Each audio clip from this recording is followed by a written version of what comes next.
বরাক ব্রহ্মপুত্র মিলন ভূমি কি বলবেন? আমি প্রথমে আন্তরিকভাবে ধন্যবাদ জ্ঞাপন করছি আমাদের অসম সাহিত্য সভা।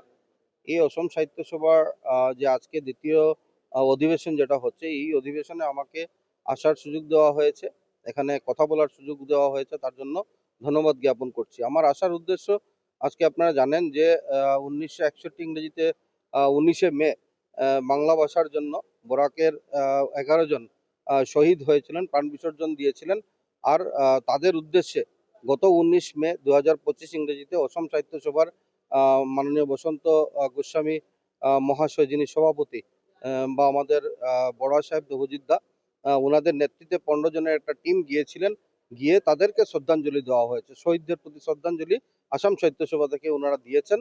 আর পরবর্তীতে এই সভাতে দাঁড়িয়ে তারা ভাষা শহীদের উদ্দেশ্যে শ্রদ্ধাঞ্জলি দেওয়ার পর ওনারা বলেছেন যে বরাক উপত্যকার মানুষের যে একটা এতদিনের দীর্ঘদিনের যে একটা আন্দোলন, আমরা বলতে পারি যে আমাদের একটা ডিমান্ড, যে শহীদদের উদ্দেশ্যে শিলচর রেলওয়ে স্টেশনের নামকরণ ভাষা শহীদ স্টেশন হবে, সেই নামকরণের জন্য অসম সাহিত্য সভা উদ্যোগ নেবে বাংলা সাহিত্য সভার সাথে, এটা ওনারা বলে গিয়েছিলেন। আর আমি মনে করি এটা একটা ঐতিহাসিক পদক্ষেপ।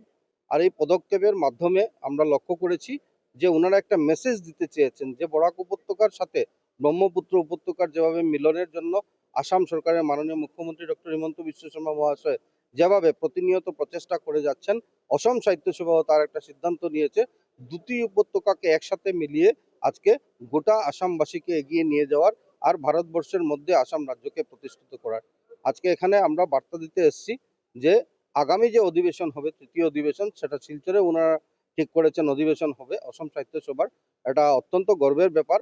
আর মাননীয় কৃষ্ণেন্দু পাল মহাশয়কে এই অধিবেশনের রিসেপশন কমিটির সভাপতি বানানো হয়েছে, কৌশিক রায় মহাশয়কে কার্যকরী সভাপতি, আর আমাকে সম্পাদকের দায়িত্ব দেওয়া হয়েছে। এটা অত্যন্ত আমাদের জন্য গর্বের। আর আমরা বার্তা নিয়ে এসেছি যে আগামী দিনে যে তৃতীয় অধিবেশন হবে, সেই অধিবেশনে যাতে আসামের অসমিয়া জাতির সবচেয়ে বড় সংগঠন অসম সাহিত্য সভা, এই সংগঠনের মানুষ যাতে শিলচরে যান, তার জন্য আজকে নিমন্ত্রণ দেওয়ার জন্য আমরা 5 জনের একটা টিম এখানে এসে উপস্থিত হয়েছি।